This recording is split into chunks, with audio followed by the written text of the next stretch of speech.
Okay, great. Welcome everyone to our avian influenza H5N1 webinar for the dairy industry. My name's Andy Hancock and I'm the Sustainable Animal Care Manager at Dairy Australia.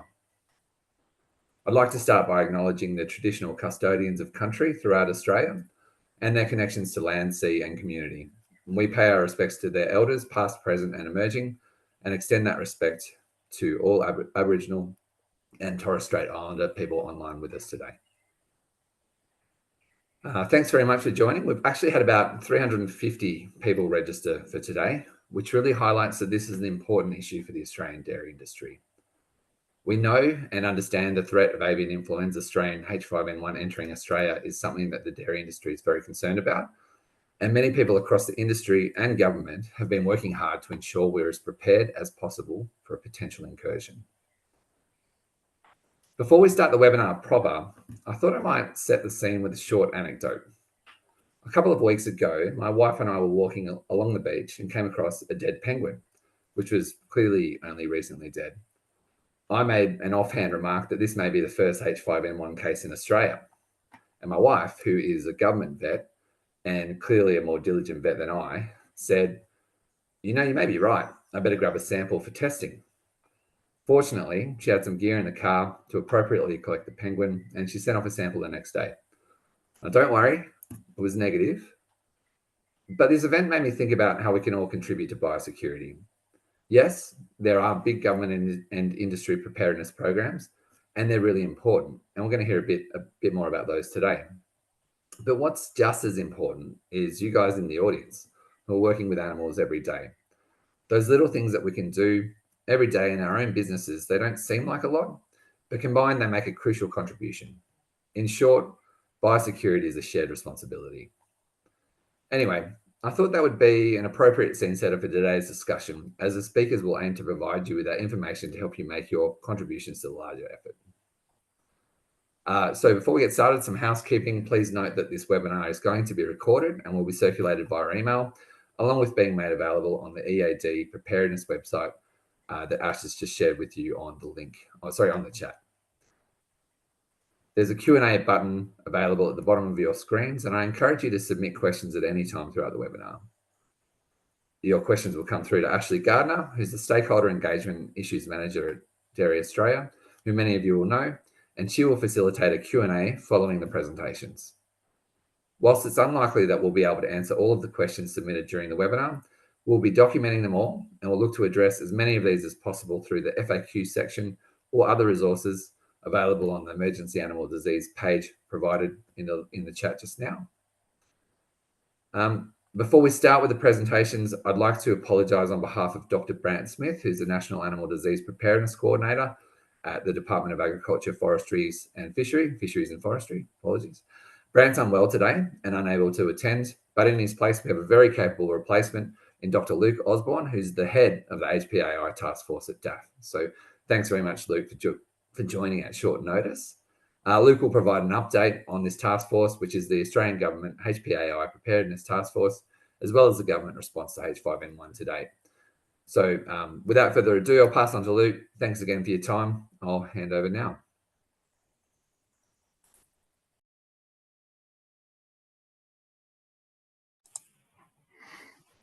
Thanks, Andy, and thank you all for the opportunity and the invitation to speak to you today. I'd like to echo Andy's acknowledgement of country and just acknowledge that I'm joining you today from Ngunnawal country here in Canberra, and just extend my recognition to the Ngunnawal people and other peoples with connection to the lands of ACT and the surrounding region, and extend that recognition to the lands for those who others may be joining us from today, and to any Aboriginal and Torres Strait Islanders people who may also be on the call this afternoon. So yes, Andy said, just stepping in for Brant this morning. So just really want to highlight the work that we've been doing in conjunction with a number of our national stakeholders out of the Australian Government's HPAI Preparedness Task Force.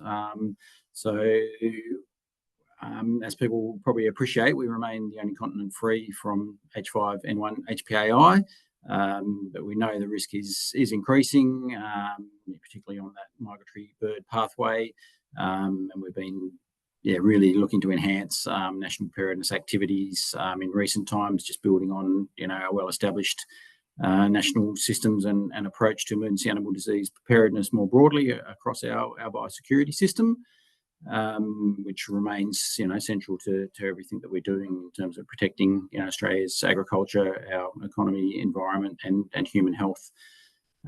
So really wanted to take the time today to highlight the significant investment that the government's announced as recently as last week into the national HPAI preparedness efforts. So that builds on an announcement that was made earlier in the year in July with an initial sort of $6.9 million investment into our preparedness activity, and really symptomatic, I guess, of the approach that we've taken within government, which is really building on the One Health approach to this cross-sectoral disease threat. So the $95 million announcement last week is comprised of the breakdown that you can see on the screen across the agriculture, environment, and health portfolios. So the $37 million for agriculture really is to enhance national coordination of our response arrangements, communication and strengthening surveillance, and boosting our biosecurity capacity and capability across the production sector and for environmental biosecurity more broadly.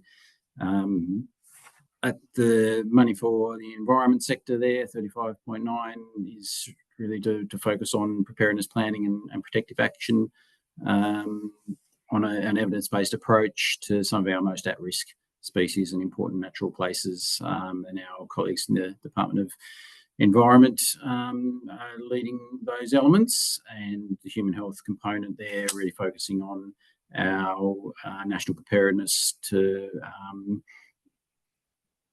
with regard to pandemic influenza vaccines to really support the human health component, noting the potential influenza pandemic of this particular virus. So the funding really focuses on those elements and is really geared to complement the broader range of preparedness activities that we have in train, which is highlighted on the next slide. So as I touched on earlier, we're really looking to build on our established systems and national arrangements. The Australian Government HPAI Preparedness Task Force was brought into being in July, so I've got the privilege of heading up that collection of dedicated capability across the agriculture, environment, health and emergent management portfolios to really bring as a focus on integrated, not just One Health, but whole of government approach to our preparedness activities at the national level. So that is across Commonwealth with the jurisdictions and obviously with the key other stakeholders, including industry, and certainly appreciate the interest, as Andy touched on, in terms of the numbers of participants today across the dairy and the cattle sector. And we're pretty actively engaged with a number of other stakeholders, particularly obviously in the poultry production sector, and with our environment non-government organisations as well that have been particularly active with regard to their involvement in the preparedness activities at the national level. So it's touched on by that slide. There's a number of elements occurring. Surveillance obviously plays a pivotal role in our preparedness activities and goes to the point I made earlier around the previous and ongoing investment that we have in this country around the surveillance program. And so the National Avian Influenza Wild Bird Surveillance Program is in place for a number of years now, and serves us that sort of early warning capability. And the department also has a very active program under the Northern Australia Quarantine Strategy to support broader early detection and monitoring for avian influenza. And obviously we've been ramping up activities in that space in recent years as well in response to the ongoing global situation with regard to H5N1. A key component of our preparedness activity in recent months has been Exercise Volare, which is highlighted on the slide there. So I wanted to really break that down because that has been a pretty significant national collaboration across August and September this year. It was done at the request of agricultural ministers who met in July. So it has been a pretty accelerated program, which just highlights just the urgency with which the governments collectively, along with our stakeholders, are placing on this particular disease threat. So the scenario that was the basis for this exercise really was around the detection of H5N1 in wildlife, which is, remains the most likely scenario for it to appear in Australia, noting the white migratory bird pathway that I touched on earlier. Particularly appreciative that there were a number on the call today that did have the opportunity to participate in Exercise Volare. It was a series of 3 activities which really radiated out in terms of national preparedness, with the initial activity focused on Australian government agencies under that One Health umbrella, extended out to jurisdictional engagement under the same formula. And then the third activity in September broadened out to the range of stakeholders who I touched on earlier. So we did see some significant engagement in the course of those activities, with over 160 participants in activity 3, and we did recently deliver that broader national webinar on the 4th of October, which was very well attended, just to share the broader insights and learnings and opportunities for Exercise Volare for the broader stakeholders at the national level. The objectives there, as highlighted on the slide, were really affirmed through the exercise. Certainly was a highly successful example of national collaboration. While it did reinforce some of those key strengths that I highlighted earlier, particularly around our existing biosecurity system and our response capability, particularly with the architecture that we have available in the agricultural space, in terms of the response arrangements and the capability of agriculture and biosecurity agencies. It also highlighted those opportunities that we've got to further strengthen and invest in our preparedness, which certainly supported the suite of measures that were announced last week by the government, and which I've touched on already. So as part of our approach, which will be the next slide, we really are continuing to focus on our obligation, ongoing collaboration and engagement.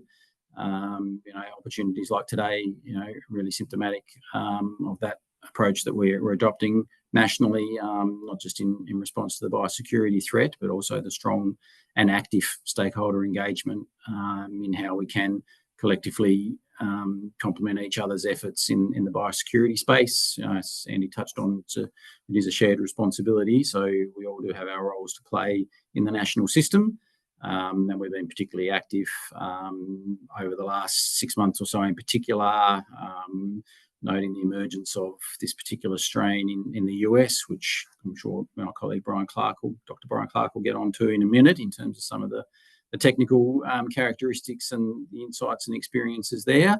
But we'll continue to, as I said, actively engage with our key stakeholders in terms of the cattle sector more broadly. We did develop some material earlier in this year, which was really geared to some of those technical considerations coming out of the US and the implications for the Australian sector. And we have been actively involved with not just Dairy Australia, but Cattle Australia as well, as some of the broader stakeholders presented at the Animal Health Australia Members Forum recently in Canberra. I know Andy was there. I saw him up the back on some of our preparedness activities. We were fortunate enough to be invited to present up in Queensland at their Beef Roundtable recently as well. Events like today's proceedings, just a further opportunity to continue to engage. So as I said, particularly as we roll through now implementation of the funding announcement, there'll be further opportunities to continue to engage and invest in complementary activities across the country, with a particular emphasis obviously on states and territories, which are a key component of our national biosecurity system, along with affected industry parties such as yourselves. So I might leave it there in terms of just coverage of the general preparedness, and we can come back to Q&A later in the session. Thanks, Andy.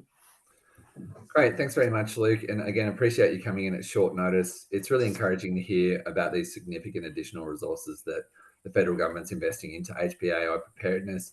We really look forward to hearing more how that might impact the dairy industry. And we do appreciate the engagement, as you've just mentioned, with the cattle sector, when obviously there's a lot going on with poultry and birds and all of that as well. So thanks for joining. Next, we have Dr. Brian Clark, who's a Principal Regulatory Scientist in the Animal Biosecurity Branch at DAF. And Brian's going to provide an overview of the international avian influenza H5N1 situation. Over to you, Brian. Thank you. Thank you, Andy. Hopefully everyone can see my slides. So I'm going to give a very brief overview of the current global situation for H5N1 HPAI with a real focus on the current situation in dairy in the US.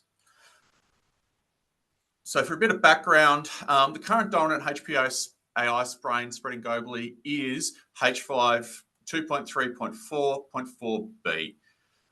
This clade or group of highly related HPAI viruses has been unprecedented in its terms of its global spread and severity. This strain of HPAI is better adapted, or seems to be better adapted, to infecting and being transmitted by a very wide range of wild bird species when compared to other strains. And this has led to a high frequency of intercontinental spread of HPAI by these wild birds. It's really important to continue to remember, and we'll keep pointing it out, Australia remains the only continent free of H5 2.3.4.4.4b. Since 2021, there have been outbreaks across Asia, Europe, Middle East, Africa, North America, South America, and Antarctica. And as well as affecting wild birds, 2.3.4.4b has caused unprecedented outbreaks in wild mammals as well as wild birds. Something also unique to this strain is it's been shown to persist in these wild bird populations for extensive periods of time, and we're not seeing what we would normally consider to be seasonal changes in HPAI infection across the summer period. So we're seeing a really persistence in wild bird populations.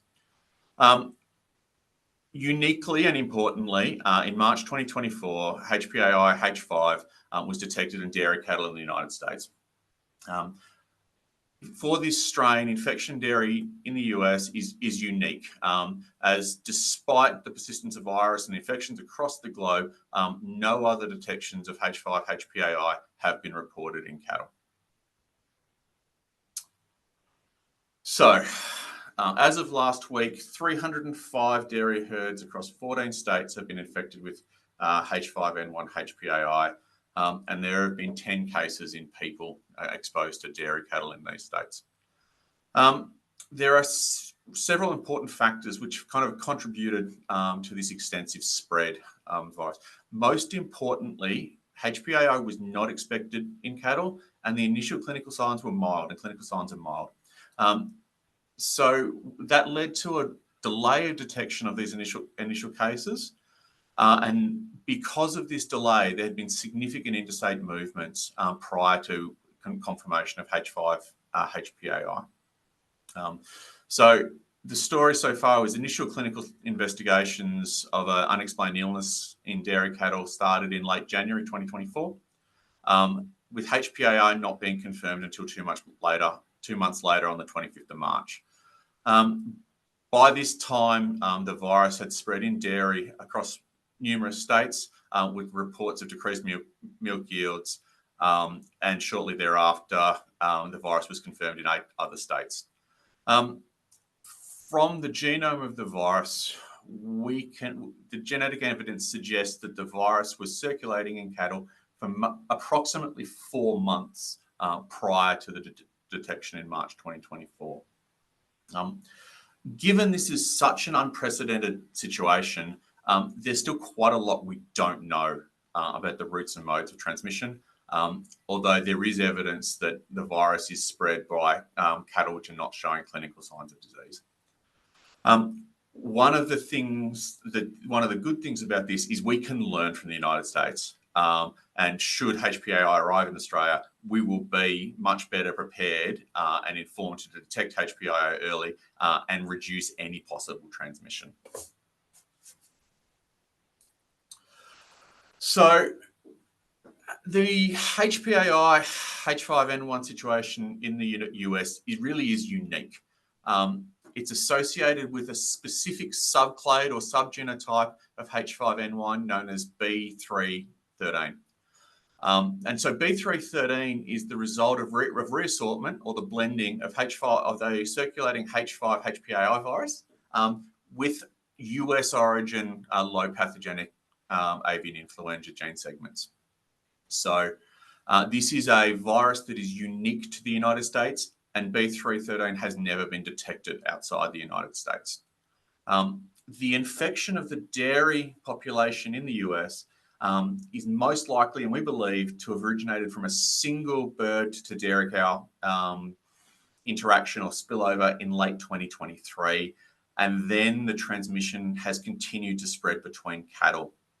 At that point, this is just a theory, and we don't know enough about the spillover events, and therefore we can't really specifically identify what the risk factors for that spillover occurred.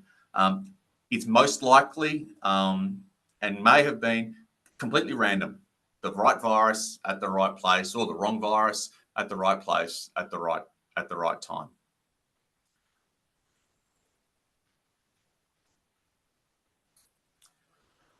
So, following that initial spillover event, there's evidence to suggest there have been various routes of transmission and spread, although there's still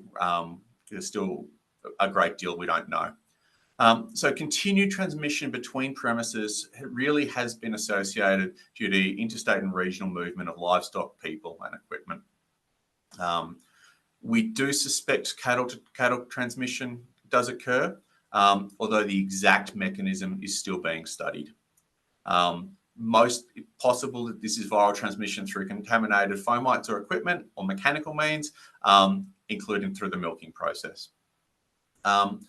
There is also evidence that this virus can spread from cattle to poultry, and evidence from viral sequencing is that affected dairy herds can spread this virus to nearby poultry premises.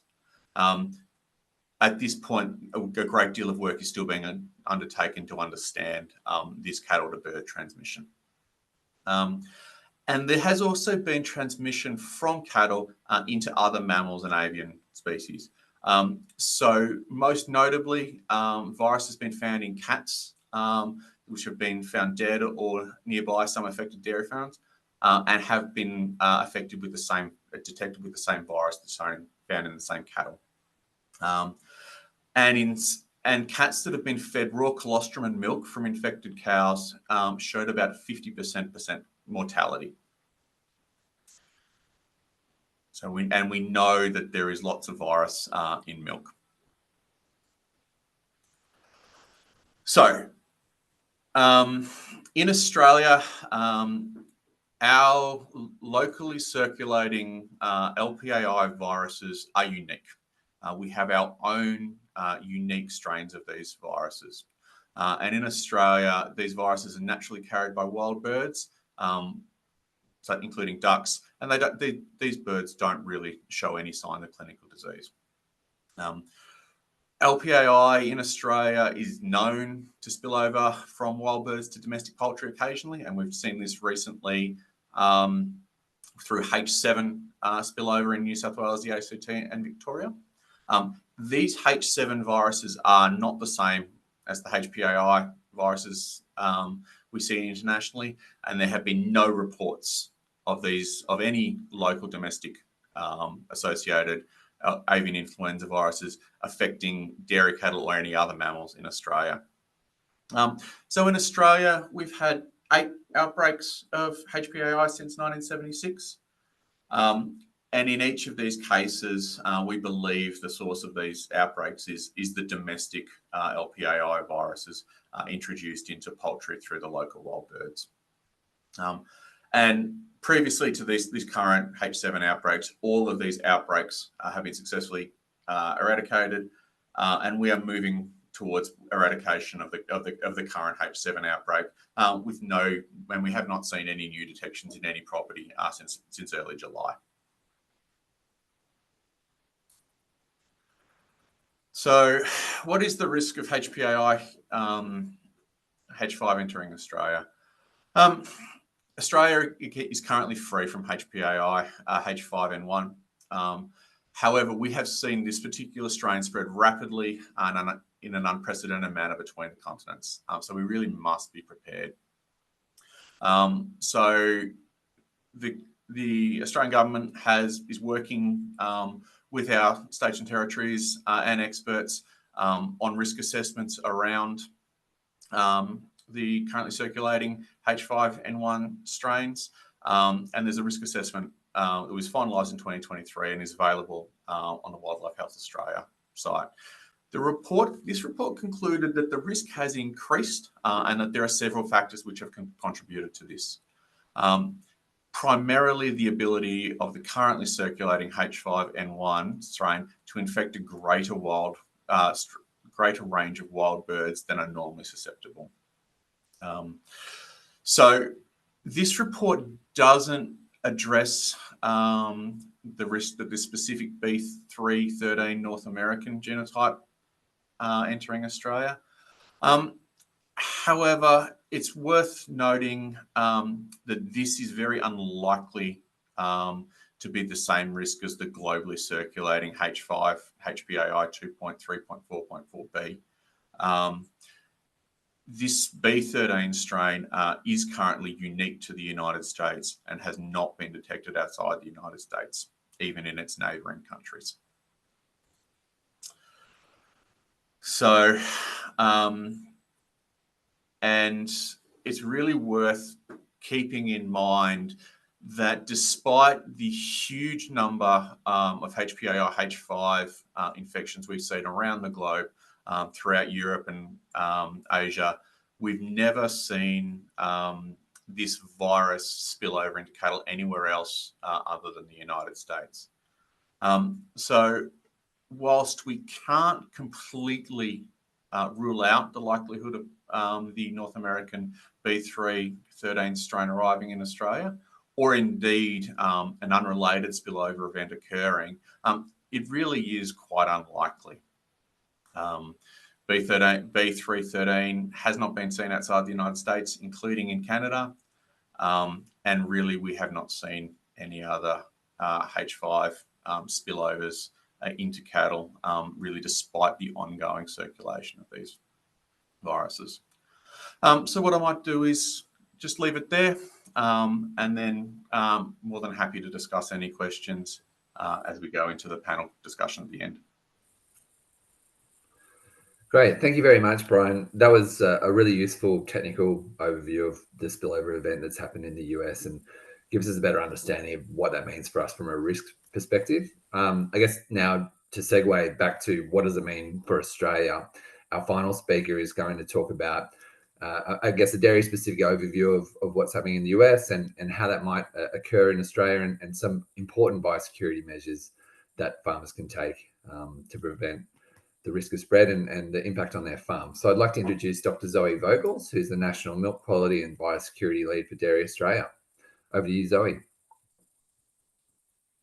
Thanks, Andy. And look at me trying to get my screen to share properly, which I'm not doing very well. Sorry. Hang on. Bear with me, everybody. That looks better. So I'm just going to quickly go through some of the clinical signs of bird flu in cattle and also cats and people for that matter. This is the similar to the map that Brian showed earlier. I did my screenshot late last night, and so you can see that in a week's there's actually been an increase in cases. I think this is a really useful website just to have pinned to your search bar. And the other thing that is really interesting about this site that shows the map of affected farms in the US is you can also have a look at it by the total outbreak, also by the last 30 days. And you can see that when you look at the last 30 days that the new cases are all in pretty much California and Idaho, and the new cases in the rest of the country have stopped. So I think that's a good sign, I think, but also it's a good way just of monitoring how the outbreak in the US is going, if you're interested.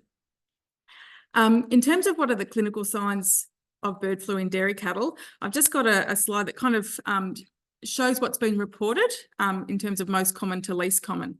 So most of the farms are reporting a significant drop in milk production in their milking cows, anywhere from 20% to 100% of the milk production. They're seeing significant drops in water intake and dry matter intake. They're seeing abnormal milk, which I'll talk about in the next slide, and cows are having a fever. And the farms that have got rumination collars or ear tag things that monitor temperature are picking up significant fevers. The next kind of group of symptoms, which is seen by at least half of the farms, is they're seeing dehydration in the cattle, decrease in rumen motility, and again, this is where the rumination collars have been useful in picking up, affected animals.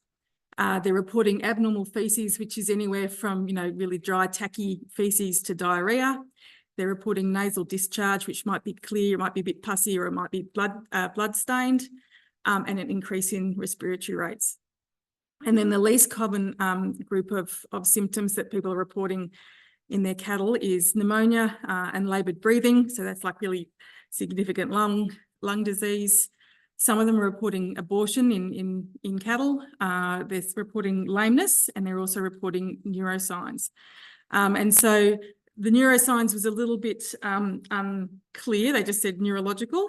But that little box that just has come up, I recommend maybe just taking a photo if you're interested. It's actually a case where they're describing experimental infection of calves and cattle with H5N1. And so it talks about how they do it, and it talks about the signs that they see. And some of the signs in the cattle were like staggering and weakness and instability. So I imagine that might be the neurological signs that they're reporting. A bit more on this study, if you want to have a read of it, is they did nasal exposure of calves. So they kind of inoculated their nose with the virus, and those calves, they ended up showing like a bit of nasal discharge and mild respiratory signs, like a bit of a cough, but were fairly unaffected.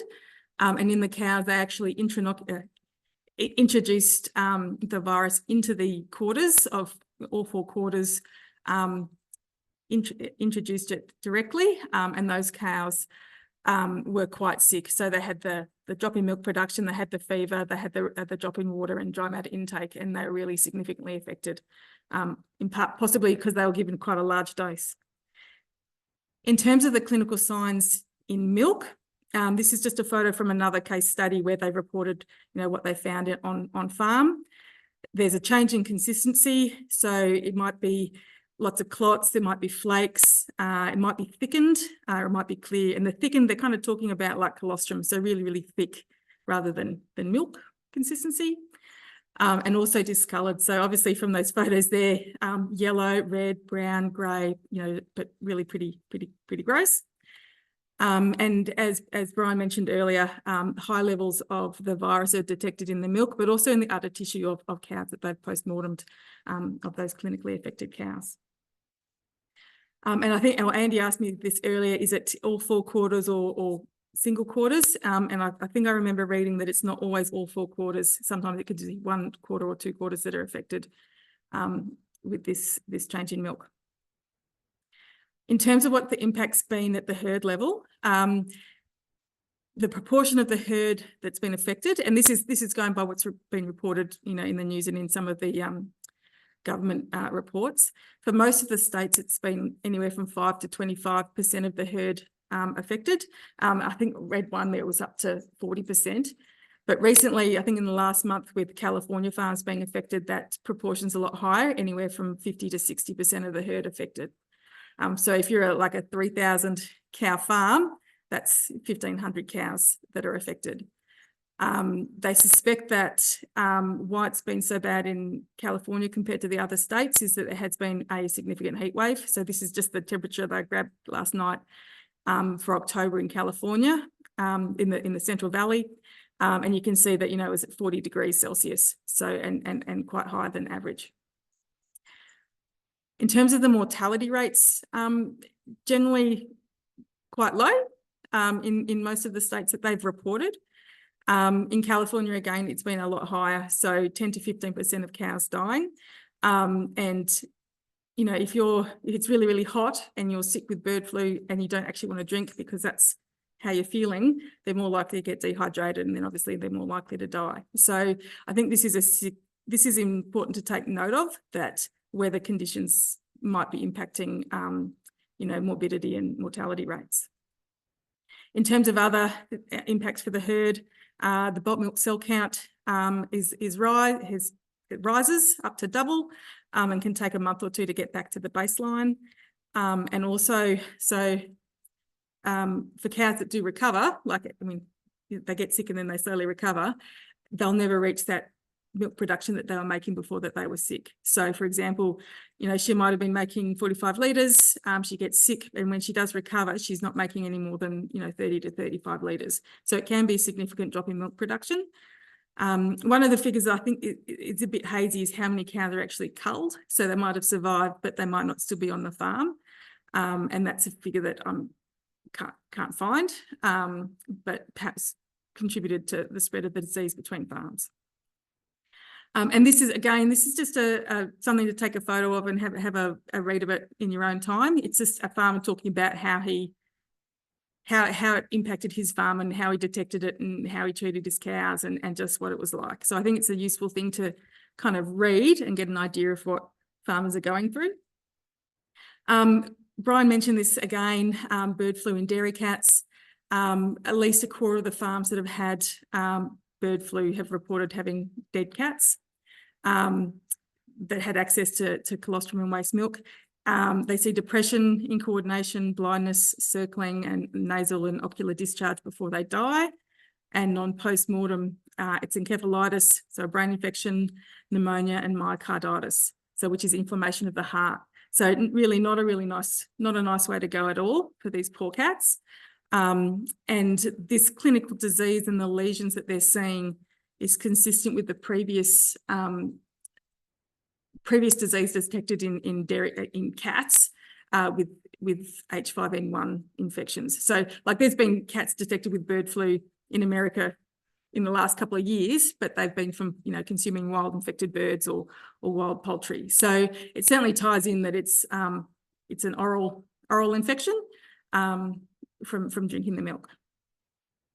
In terms of infections in dairy farm staff, the CDC they're monitoring that, and they also have a map. There's not as many states affected as for cattle.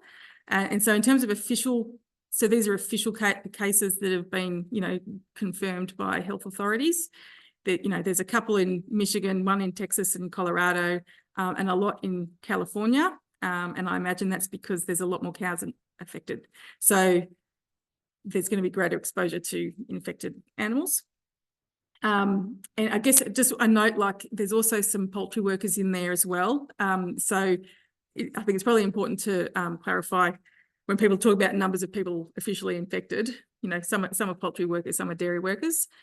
The signs that have been seen are conjunctivitis, hemorrhage in the conjunctiva. I've seen a photo which I didn't put up because anyway, but like really, really bloody whites of your eyes, and only mild respiratory symptoms. And I mean, one of the reasons that H5N1 is, you know, people are concerned about it globally is because when it does infect people, it does make them really sick. So far, it doesn't seem to be as such the case with dairy workers. And, you know, I guess we imagine that they're getting infected through contact with aerosols or splashes of, you know, infected milk or urine while they're milking. So it's kind of topical exposure as opposed to walking into a poultry shed and breathing it in. So that's how it's presenting in dairy staff. And I guess the last slide I was going to talk about, it's like the whole point is, biosecurity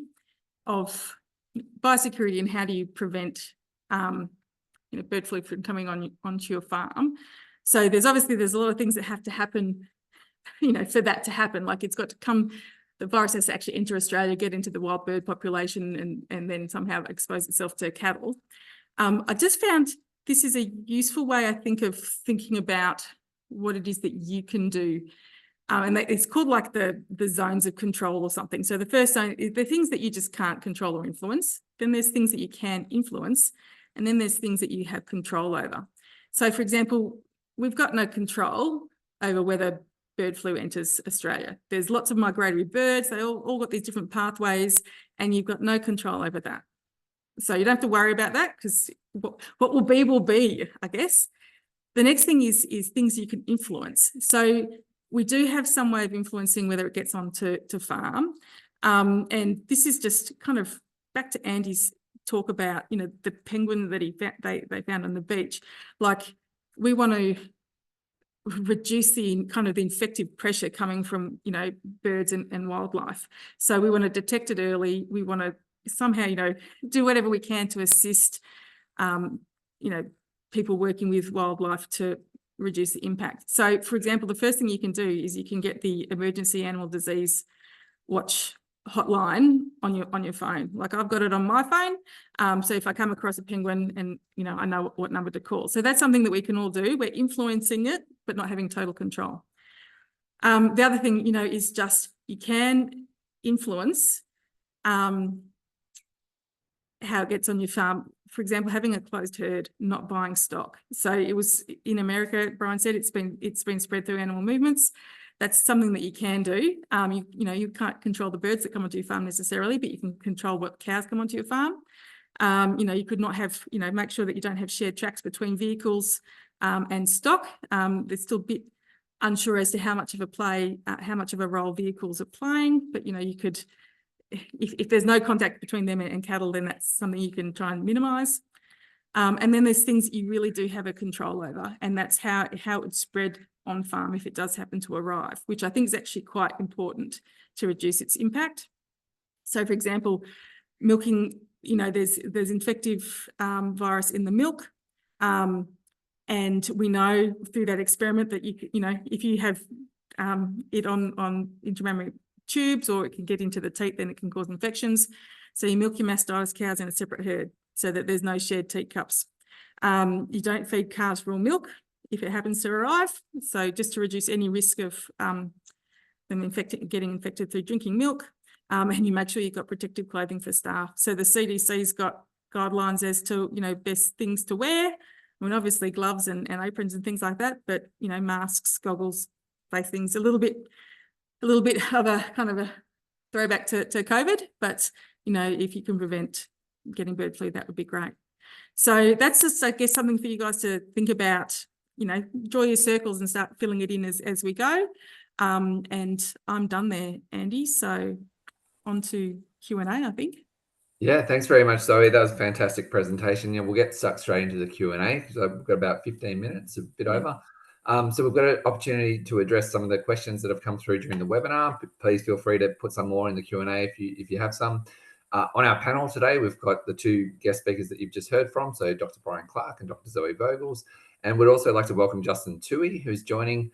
Justin's the expert advisor for Australian dairy farmers on animal health, welfare and biosecurity matters. And we really appreciate your time and coming in to join the panel today, Justin. So thank you. Just quickly before we get into the questions, we understand that many of you will be wanting to know about what type of control measures might be put in place in the event of an incursion, for example, movement restrictions or culling of animals. It's important to note that for any EAD outbreak, control measures are decided and implemented by individual states and territories, and they depend on the characteristics of the outbreak, and they're based on a risk assessment of the various options at the time. So for that reason, we may not be able to provide definitive answers for some of those questions. However, I'm sure that our panelists will address some of the guiding principles of control and also discuss learnings taken from the control measures applied in the US. So to help with this session, I'll hand over to Ash Gardner, who's been monitoring the questions, and we'll facilitate the Q&A. So over to you, Ash. Wonderful. Thanks, Andy. The first question, I'll send it to you, Brian and Dav. And I'll just try and work through the questions in the most common themes coming through. So what would be the impact on trade or export of live cattle and dairy products if we, in the unlikely event of a H5N1 incursion in Australia?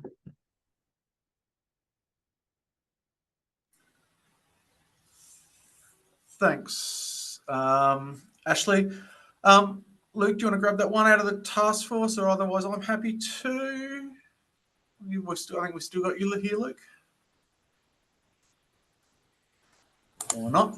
Yep, I'm still here. I just don't have video functionality, but I'm happy to take that one if people. Here we go. We might be back on. So yeah, I think it's certainly a fair question, and yeah, anticipate the interest on that one. As we've touched on, we're fortunate to remain free from this particular strain of H5N1, and unfortunately, going to Andy's point, it's difficult to be definitive with some of this material. We can't accurately anticipate how trading partners may respond in the event of H5N1 incursion in Australia. We have recently had that experience, obviously, with the H7 outbreak, which was touched on, which is a different strain, but we know that it is a trade-sensitive disease.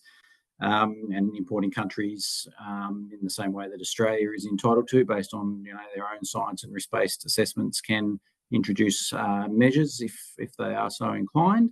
However, as Brian indicated, we have been actively monitoring the situation with the US and overseas, particularly with regard to trade implications, and we haven't seen anything significant really occur in response. So again, we'd be taking our cues from, I guess, the global experience in terms of superimposing, what we might expect to see here in the event that we do have an incursion.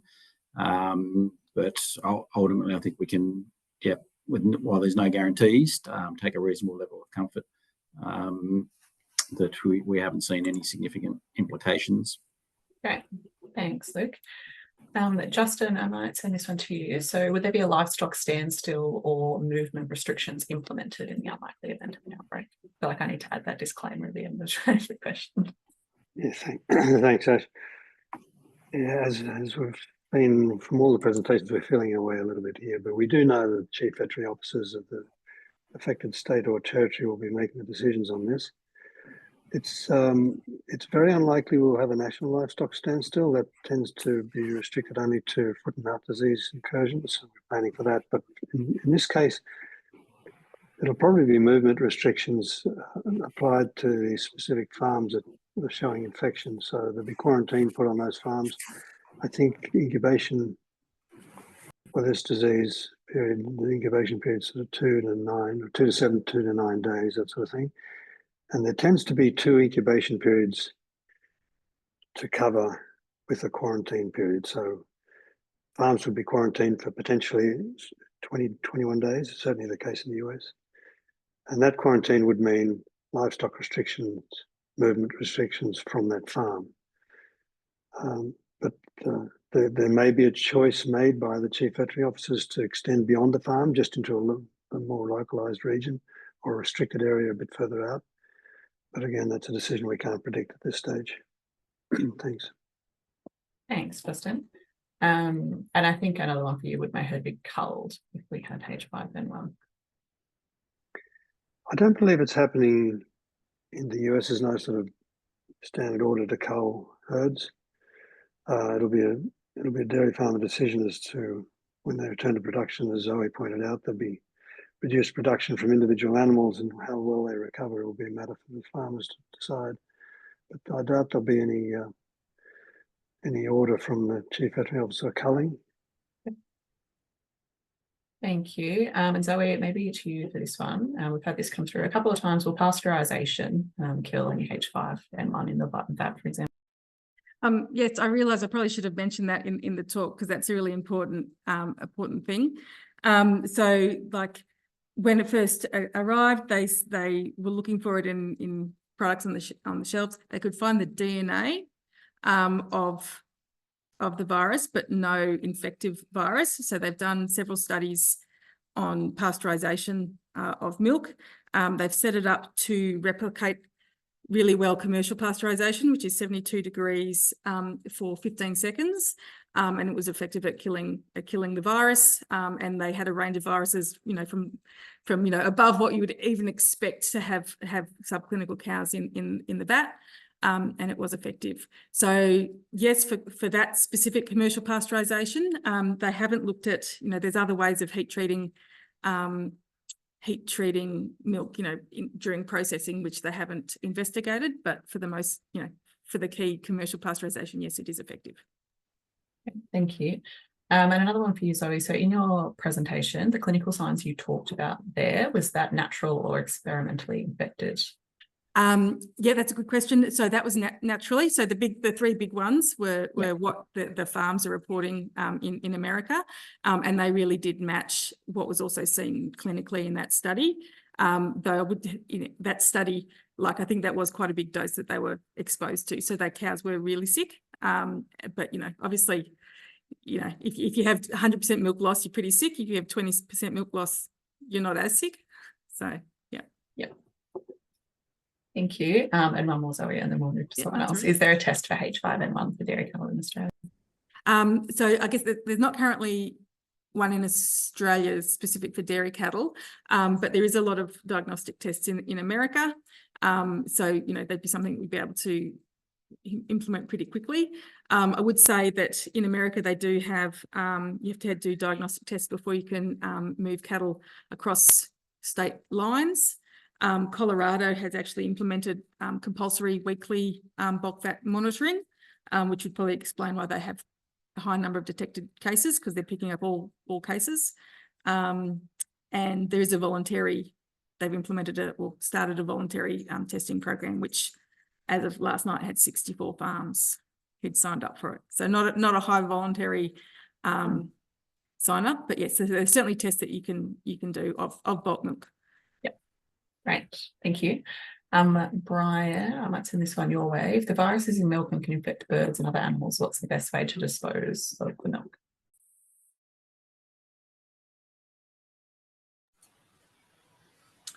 Thanks, Ash. So I guess in terms of disposing of milk, it's really important to understand that there is a lot of virus in milk, and that we take precautions so that discarded milk does not become the point of new spread. Really, it's going to be important for people to talk to their state and territory animal health authorities to get as much advice as they possibly can, both around the safe disposal of milk, but also ensuring that any environmental protection laws are followed as well. And it's really going to depend on lots of the very local factors. So in the case of that, in terms of disposal of milk, I very much encourage you to be talking as much as you possibly can and as quickly as you can to the state and territories involved. Thank you. Maybe back to you, Zoe. Can we feed infected milk to calves?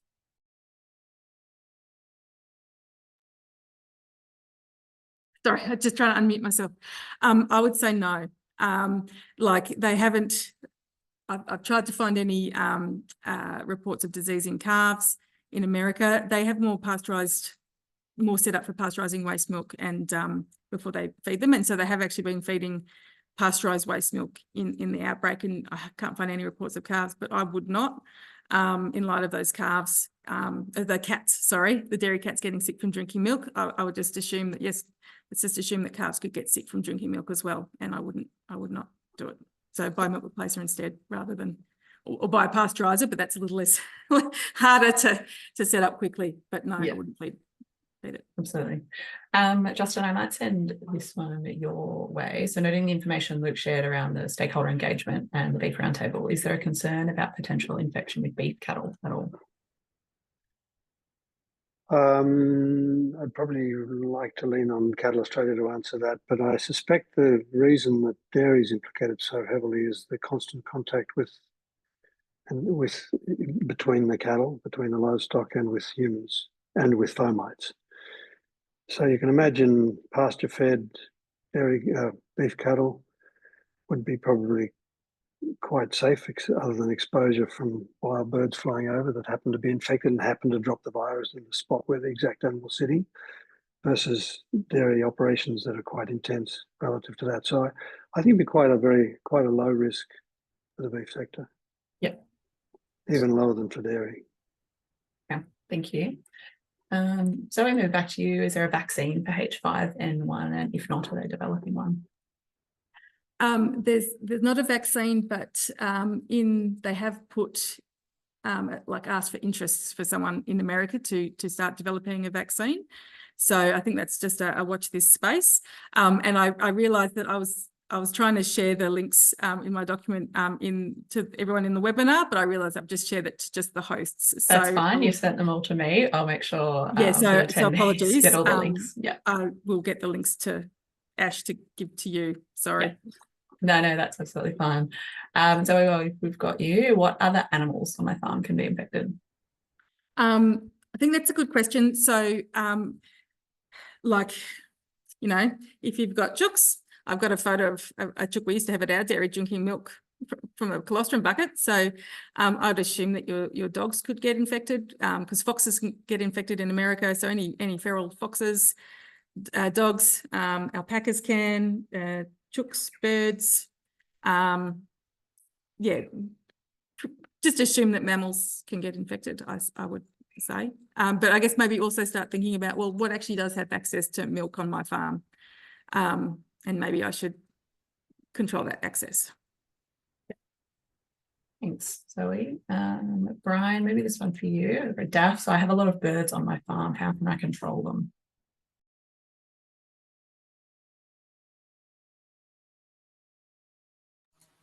Sorry, just fighting with the mute button.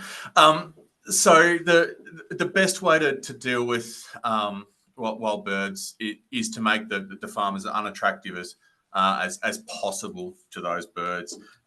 Trying to manage feed availability. Making sure that it's as less attractive for the birds to be around. It's probably worth noting that culling of wild birds is not permitted and really is not effective at managing HPAI and H5, and that's been really well shown around the world in lots of different environments in terms of the spread of wild birds, and we really do know quite a lot about H5 in wild birds. And just maybe to jump back to a previous question around testing for H5, both the states and territories and ACDP down in Geelong are able to test for H5 HPAI in all species, including cattle. So we can do that testing here in Australia. Thanks, Brian. Sorry, I guess I was just imagining like a test kit for milk, but no, yes, obviously you can test for it. Sorry. No worries. The vaccine development, is it for birds or cattle, Zoe? I think they were asking for people to be interested in developing one for cattle. That's how it sounded. What I was reading. Great. Thank you. Justin, go for it. I have a question for you around what is the notification protocol if an animal shows symptoms, but you can answer that. I can weave that in at the same time. Yeah, that's great. Cool. I did mention earlier on that we're talking about the beef cattle sector, and really there's a large quadrant of this beef cattle sector involved with feedlots, more intensive production system. And while I think the comments that I made still hold, it's very important that all farmers monitor the health of their animals. Any sort of spike in respiratory problems or anything else, that symptoms they may question, they should report. And the reporting to your question, second question there now would be to your vet, to your local vet, your government vet, whatever. The hotline as well, you've put that up a few times, 1-800-675-888. Just report it. Any question, just report it, because the earlier we diagnose, the earlier we report, the earlier we can diagnose it, and the cheaper it'll be to control and manage. Right. Thank you, Justin. I'm just conscious of time, Andy. We have just clicked over 1 p.m. We do have a few more questions coming in, but perhaps we can keep those for either a Q&A or some various resources on the EAD website, which I've shared in the chat. Yeah, thanks, Ash. I'm sure we could sit here and talk H5N1 all day. It's been a really great session with lots of detail there. So as you'd mentioned, we're never going to get through every question, but we are going to make sure that we've documented them all, and we'll ensure that we have some answers to those questions either on the EAD preparedness page on the Dairy Australia website, or potentially links to other resources that are relevant. Of course, feel free to reach out to any of us if you have any follow-up questions as well. There was a question on the chat about sharing the link for the recording for those people that haven't registered. Can we forward that, Ash? Is that possible? If you get an email with a recording link, I think you can just forward that on, and then that person should still be able to access the recording. Absolutely. We'll share the recording and we'll put it on the Dairy Australia YouTube as well. Perfect. Yeah, excellent. So yeah, just to wrap up, thanks so much to Daph for attending, and for all of the panelists, Justin from ADF, Zoe from Dairy Australia, and making the time to attend, and also to you guys in the audience for making the time to attend. And I want to make a specific shout out to Ash, who's done a heap of hard work behind the scenes in coordinating the webinar, all of the logistics around getting it all set up. So a big thanks to Ash Gardner. Well done, and a great attendance. But yeah, we'll continue to keep you informed as new information emerges on this issue. And yeah, I hope you enjoy the rest of your day.